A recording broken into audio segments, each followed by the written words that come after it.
Hi dear friends, welcome back to our channel. இன்னைக்கு நம்ம summer ஸ்பெஷலா செம்ம டேஸ்டியான நல்ல சில்லுன்னு குடிக்கிறதுக்கு ரெண்டு விதமான ரோஸ் மில்க் ரெசிபி எப்படி செய்யலாம் அப்படின்றத பார்க்கலாம்.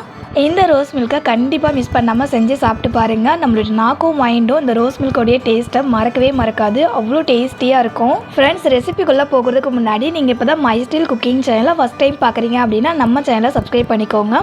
வீடியோவை லாஸ்ட் வரைக்கும் ஸ்கிப் பண்ணாமல் பாருங்கள். இப்போ வாங்க ஃப்ரெண்ட்ஸ், வீடியோக்குள்ளே போகலாம். இந்த ரெண்டு விதமான ரோஸ் மில்க் செய்கிறதுக்கு 400 ml அளவுக்கு காய்ச்சி ஆற வச்ச கெட்டியான பால் எடுத்துருக்கேங்க.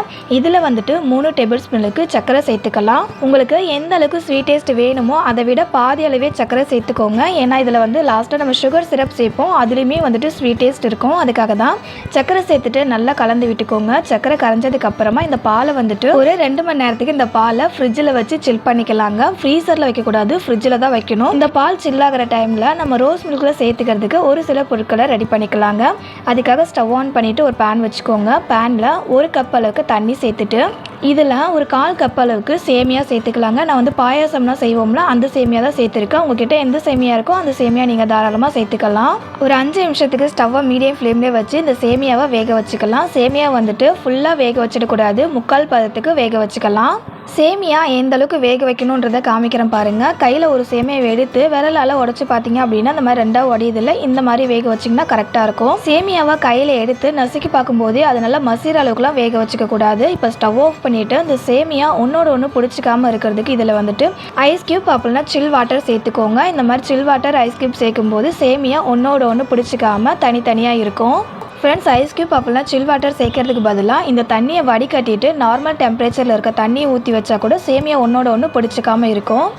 சேமியாவை சூப்பராக ரெடி பண்ணியாச்சுங்க. அடுத்தது ரோஸ் மில்கில் சேர்த்துக்கிறதுக்கு நம்ம கேரமல்கோவா ரெடி பண்ணிக்கலாம். அதுக்காக ஸ்டவ் ஆன் பண்ணிவிட்டு ஒரு பேனில் 1/4 கப் அளவுக்கு சர்க்கரை சேர்த்துக்கோங்க.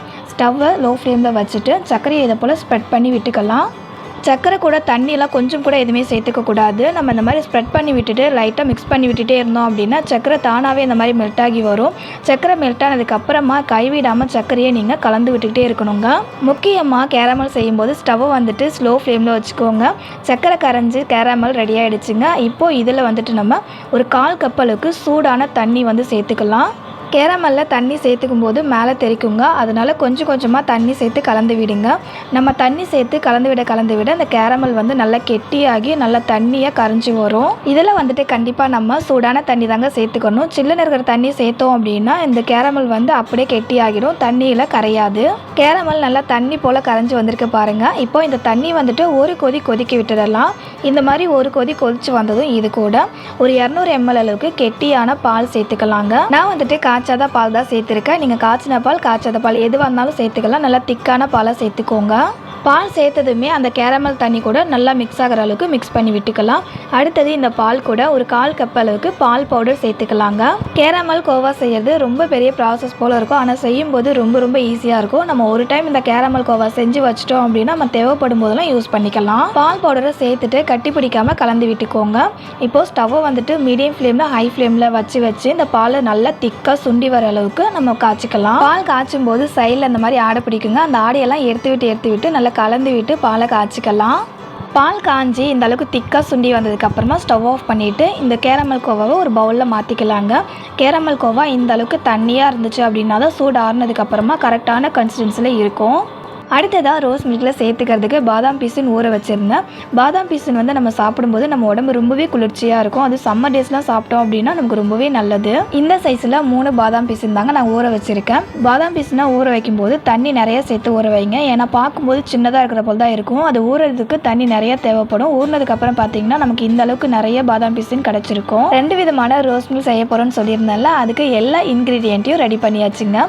கோவாவோடைய அந்த டெக்ஸ்சரை பாருங்கள். நான் சொன்னது போல் கோவா தண்ணியாக இருந்துச்சு அப்படின்னா தான் சூடு ஆறுனதுக்கு அப்புறமா இந்த அளவுக்கு திக்காக இருக்கும். அடுத்ததாக ரோஸ் மில்க் செய்யறதுக்கு முக்கியமான ஒன்று ரோஸ் சிரப், அதுவுமே ரெடி ஆகிடுச்சுங்க. அடுத்தது வேக வச்ச சேமியா வந்து நம்ம ஸ்பூனில் எடுக்கும்போது நல்லா இந்த மாதிரி உதிரியாக இருக்கணும். அப்போ தான் சாப்பிட்றதுக்கு ரொம்ப டேஸ்டியாக இருக்கும். அவ்வளோதான் ஃப்ரெண்ட்ஸ். இப்போ நம்ம 2 விதமான ரோஸ் மில்க் எப்படி செய்யலான்னு பார்க்கலாம். அதுக்காக ஒரு கிளாஸ் எடுத்துட்டு ஃபர்ஸ்ட் அதில் ஒரு 2 ஐஸ் கியூப் சேர்த்துக்கலாங்க. சேர்த்துட்டு ஒரு கிளாஸில் நம்ம வேக வச்ச சேமியா சேர்த்துக்கலாம். உங்களுக்கு எந்த அளவுக்கு சேமியா சேர்க்கணுன்ற விருப்பம் இருக்கோ அந்த அளவுக்கு சேர்த்துக்கலாங்க. அடுத்தது இன்னொரு இன்னொரு கிளாஸில் நம்ம ரெடி பண்ண கேரமல் கோவா ஒரு 2 டேபிள் ஸ்பூனுக்கு சேர்த்துக்கலாம். அடுத்தது இந்த 2 கிளாஸ்லையுமே 2 டேபிள் ஸ்பூனுக்கு ஊற வச்ச பாதாம் பிசின் சேர்த்துக்கலாங்க.